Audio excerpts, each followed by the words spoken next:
fight for nothing! The void hungers. See the beauty we were denied. Terra turned her back on us.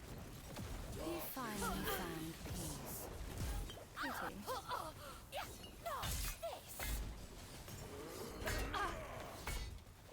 Weak and worthless. The void hungers.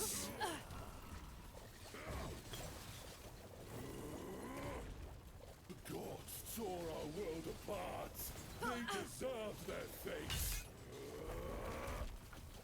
Weak and worthless.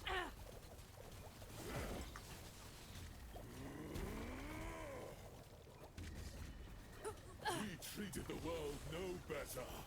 Death is our legacy. You will be forgotten.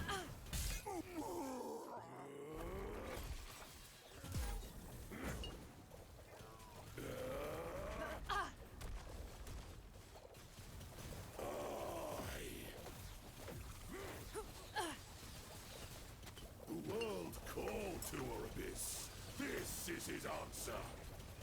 The void comes.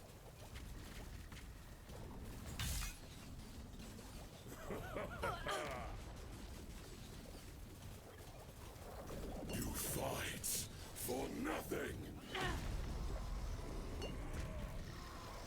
The void comes. Alright guys, so this is the Acid Flask Rogue build. So we basically have two different masteries on this one. So Marksman is kind of like a more like a starting mastery, and then you wanna be playing Falconer in the end game. So for Falconer you need the throwing affixes. So T7 on one ring and then T8 on the other ring. So that way you will have like a nice time with the mana cost. Without those you can't really play Falconer.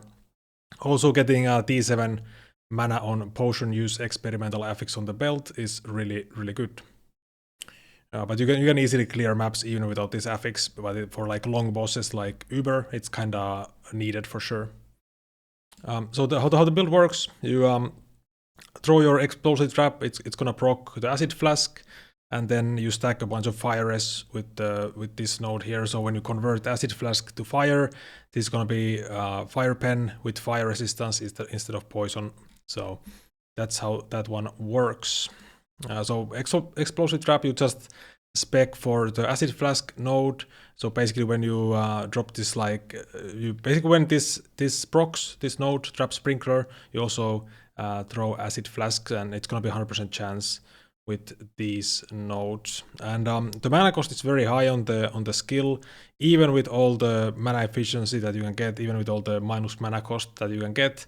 So high mana cost, so that's why you need for the Falcon one you need the minus throwing affixes. But on the Marksman you're actually using Cinder Strike as your mana generator, so that way you can actually play this even as like a very low budget like starting setup, the Marksman one.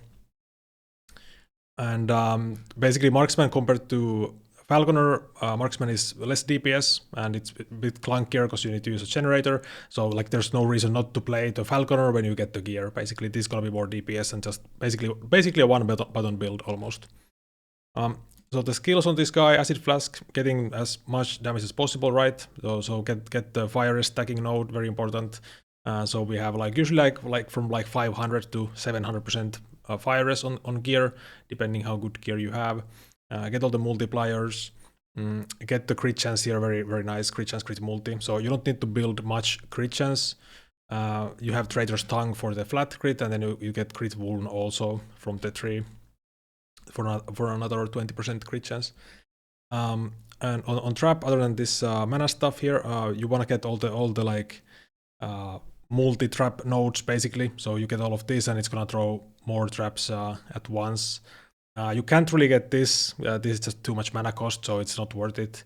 You don't gain any DPS in the end because you need to get the mana somehow. So not good to take this one. But then you get some like spark charge, shock chance, chill chance and stuff like that. So a bit of utility. You also get shred here for all elements. So that's nice, including fire, of course, that's what we care about. Some like Dusk Shroud here also, so quite a bit of defense. And if you play the Falcon variant, you might as well spec these nose for the, you know, Falcon damage, basically. A couple of points here for Falcon. And Smoke Bomb, so this is gonna be the traversal setup, because we want to get the cooldown very low. And actually it's a nice traversal skill as well, so gives you a bunch of flat throwing damage here when you stand in the cloud. You also get shadows, and so yeah, that's pretty much our movement skill, and also like a buffing skill. Gives you the usual stuff like Silver Shroud or guaranteed dodge, gives you cleanse, a glancing blow, all that. And Cinder Strike, so this is only for the marksman. You generate mana with this, and you basically want to be like weaving in between trap and Cinder Strike, so that way you keep up your bow mastery. So of course this is only with using a bow attack. So and the trap is a throwing attack. So you want to be on bosses and stuff, especially you want to keep up the buffs from Cinder Strike and the mastery and all that stuff on marksman. But otherwise this is just getting the oil coating buff, gives you a bunch of like increased damage and fire pen and stuff like that. So that's very simple in that way. So it's only for generating mana. You generate quite a bit of mana with this actually, because you have this passive, and you also have this one on marksman. So lots of mana gain per Cinder Strike. And Heartseeker, so this is going to be automatic cast with the unique helmet, so you don't need to manually cast this. It's just going to give you a bunch of flat damage buffs from the Dragon Fang node here. So pretty nice extra damage, some Dusk Shroud also, so a bit of utility. And other than that, just to get the recurve and stuff like that, so you never cast this manually. And on the Falcon variant, so of course the falconry is used. It's a little bit of like quite a bit of extra damage. Nice for bosses and stuff, right? You get stuff like the Falcon Mark, you get the buff, attack speed and movement speed and things like this. You don't like that much care about the actual Falcon damage, but you know, might as well get all the nodes for like more damage and stuff like that. This gives you some mana back as well, but usually because we don't have that much attributes and this is now capped, using this skill actually like ends up costing mana in the end, but that's fine. We have a lot of regen on the Falcon setup, and you also have the mana gain on potion use. You only really need the mana gain on potion for long boss fights though. So like for mapping, you're not gonna be spamming the trap. And yeah, and the shurikens, so I opted to not use dive bomb because it doesn't really do anything. We don't need the mana from it, and it's gonna be like pretty low mana gain anyways. Doesn't deal any damage, so it's just a waste. So I went for shurikens for a bit of quite a bit of like armor and stuff like that. You get the immobilize here also, so you get this like armor buff when you use this. I mean, you can also use it for the extra dash, so you have like a backflip as well. So that's quite a bit of increased armor, like for defense, right? So passives, so of course we have two different masteries here. So for the marksman, very important to get all the, you know, mana gain stuff, otherwise you won't generate mana with Cinder Strike. So this one you get very early, and then this one is later, of course. Other than that, getting the crit chance and crit multi bow mastery buff. So like I said, you want to keep using Cinder Strike, so you actually get this buff. Because it's like part of your bow mastery and you can only use it with a bow attack. Other than that, pretty usual points apart from that. And on the falconer, so we of course want to get all the throwing, attack speed and stuff like that for damage. There's nothing really crazy going on here. You get some more damage here, glancing blow, crit, multi and stuff like that, instant cast, you know, quite the usual stuff, so nothing too crazy. And on the gear, so for marksman, we're using the unique helmet for the Heartseeker. Of course you want this, otherwise the Heartseeker has to be manually cast. So this is easy to get, just get it so you can you know, get some extra value from the Heartseeker. Bow, Dragon Song, so you want to get the crit chance for sure. Increased damage is nice as well. It gives you a bunch of crit chance for the acid flask in the bow itself. So we're using a bow on this. We need a bow for Cinder Strike, so it's a bow attack, and then you get nice stats for fire skills as well. The proc does some damage also. And the gearing is mostly just like getting the throwing affixes, you know. This doesn't have to be a T8, but on the marksman, on the falcon it has to be, or ideally at least. You could get away with just double D7 as well, but so getting the minus mana cost affix is very important. And stacking throwing attack speed, stacking throwing crit multi, you know, throwing damage, the usual stuff. This nicely caps your crit mitigation almost, just with this helmet, and it has fire res also on it, and so we want to get all the fire res you possibly can. So on the chest you can either use this, there's quite a few choices actually. You can use this one, has nice stats, damage and stuff like that, pretty low LP, so nice to get. You can also use Core of the Mountain, Null Portent, capping, like overcapping rest might be a bit annoying, but yeah. And then there's also this tech with a Mantle of Pale Ox, so the minion damage redirect armor, and then the Acid Flask B idol affix. So basically this is gonna spawn you like bunch of bees, like a lot of them. So then you can use Mantle of the Pale Ox to, you know, redirect the damage to your bees.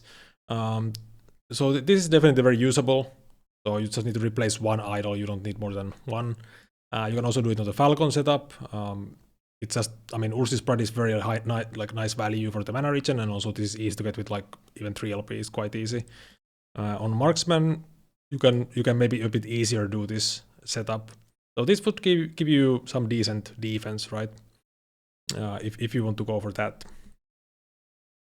And otherwise the gear is, I think, pretty straightforward. Nihilus is nice, not required, but it's a bit more impactful on the Falconer. So this is a bit more like a bit higher gear investment for sure, the Falcon setup. So that's why the Marksman is like a starting point. And yeah, getting all the fire stuff. So this ring it's like a nice base to craft on, gives you HP as well, resistances. Your stun duration will be longer, but you can just cleanse it with the potion. And we do have 8 potions, of course, with the Brewmaster belt. And then you go for the Uber relic on the aspirational, as you would expect. So on the Falconer, Torch for more fire damage to enemies, Traitor's Tongue for crit chance, and other than that, it's pretty similar. So getting the mana gain on potion use, you can use one red ring. This is just for the resistances and attributes. So we don't. It's quite hard to get 180 attributes even on aspirational. You could, if you really like have like really good gear, and you would have to sacrifice something for the DR. But just using the one red ring is nice. So for the all rest basically. And we're using Ursis Pride for mana regen. So you have quite a bit of a lightning rest as well, and we're using the blessing. So this basically makes it so you don't need to like worry too much about the mana regen, especially with the potion setup. So for mapping, you don't basically ever need to use a potion.